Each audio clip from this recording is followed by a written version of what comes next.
anaogopa. Biblia inasema usiseme mimi ni mtoto, utasema kila nitakacho kuagiza.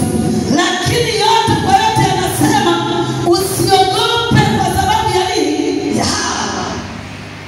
Maana yake najua kuna watu wana vitu vikubwa ndani, kuna watu wana maono makubwa ndani yao, lakini hawawezi kufanya kwa sababu kuna watu wanafanyaje? Wanaogopa. Eti yule Margaret anahubiri vizuri sana, mimi nikihubiri itakuwa wataniona hapana. Haleluya. Amen. Haleluya. Amen. Kila mtu Biblia inasema ana sehemu ya nini? Ya kwake. Kwa usidharau wala usiogope. Kwa sababu una kipande cha kwako unachotakiwa kuachia kwa watu. Amen. Sio Mungu atakuninani, sio Mungu atakunaje. Mungu aliyekutuma, Mungu aliyekuagiza, Mungu aliyekuleta duniani. Usiogope. Eti mimi nikitaka kuingia kwenye siasa atanionaje?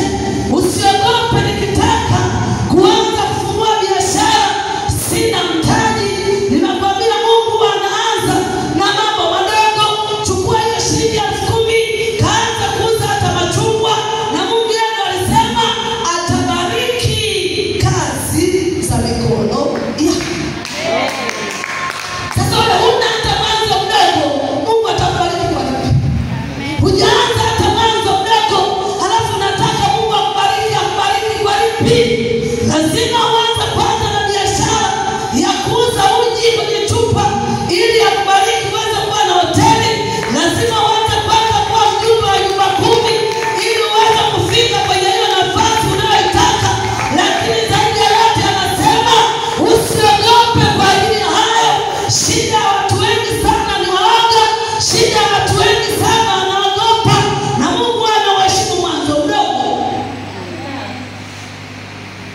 Kuna vitu havifanyiki sio kwa sababu hayupo kuvifanya, bali kuna vitu havifanyiki kwa sababu wewe ulipewa wazo na hujalifanya. Na Mungu ndiye kusema mimi sio dikteta. Yeye ndiye alisema atageuza jiwe liwe mkate. Usipofanya wewe, kuna watu watainuka watafanya.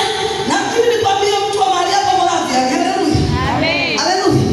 Kama kuna kitu unachokiona ndani yako, ni afadhali utakifanya sasa.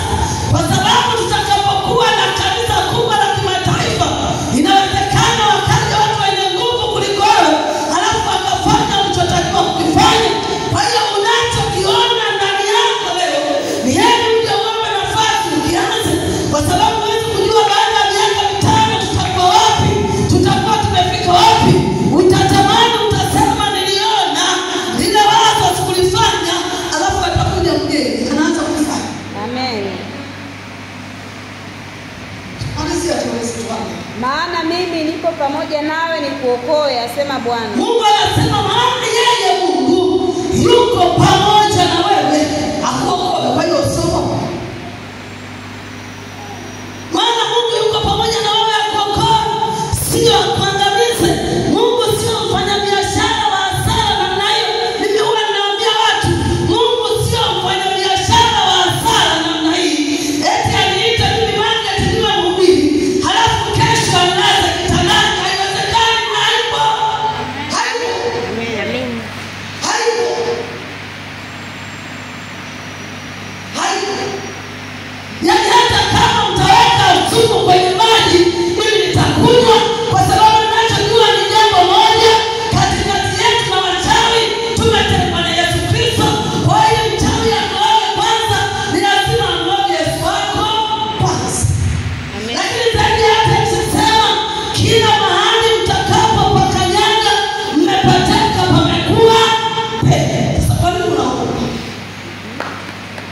Amen. Mwanzo 3 ngapi?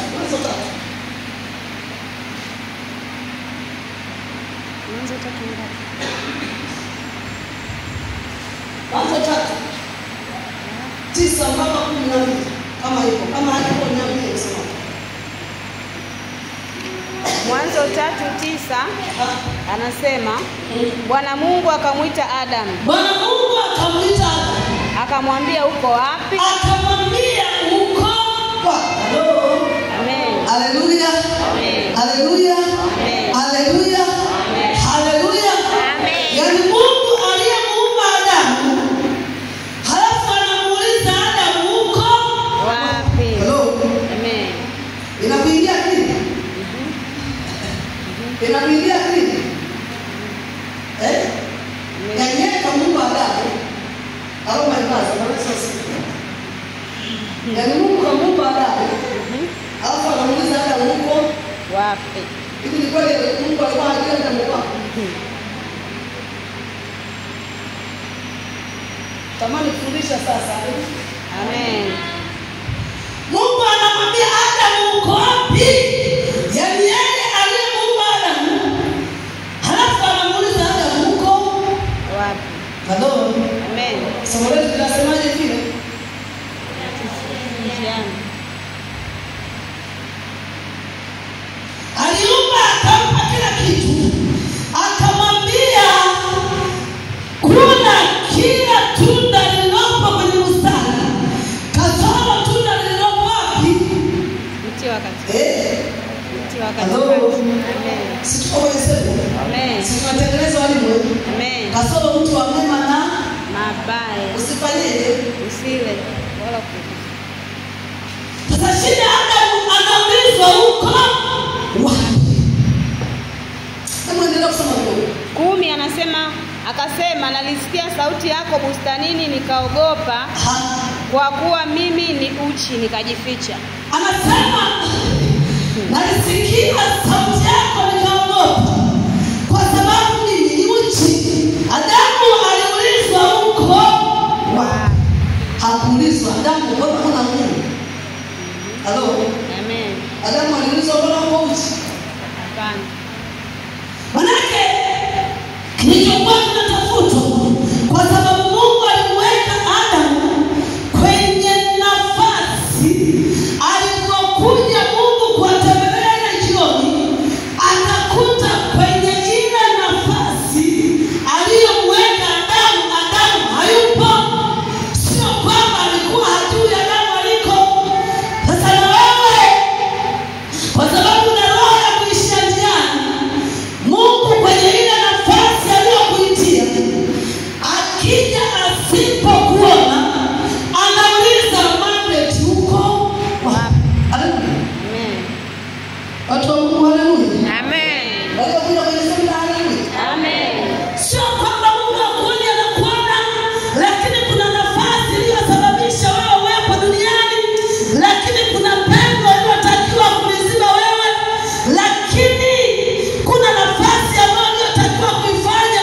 Sasa Mungu akikutafuta kwenye ile nafasi, anakuwa hakuoni, ndio anakuambia mbona nilikuweka mwanamke nikawe, lakini nikija mwanamke nikawe, nilitegemea wewe mhubiri mkubwa, mbona sikuoni? Mbona nilikuweka mwanamke nikawe, nikategemea wewe mwimbaji mkubwa, mbona nakukuta unahangaika hangaika? Amen. Anakutafuta kwa na watu wengi tulionao leo wamekuwa na tabia ya kuigaiga. Akiona mwenzie anauza nyanya na yeye anauza nini? Nyanya. Kumbe Mungu akuitia kuja kuuza nyanya, alikuita uza vitunguu. Kweli. Sasa akija kwenye nafasi yako ya kuuza vitunguu akuoni, ndio anakutafuta kwamba Veronica uko wapi? Maana yake umeacha njia, maana yake umeacha nafasi, maana yake umeacha pengo ulichotakiwa kufanya. Mungu akishuka, alikuleta duniani, akaachilia roho yake, akija anakuta pengo lake ulilotakiwa kuliziba wewe liko vile vile. Hiyo ndio roho ya kuisha wapi? Njiani. Haleluya. Watu wa Mungu, haleluya. Amen. Watu wa Jehova, haleluya. Amen.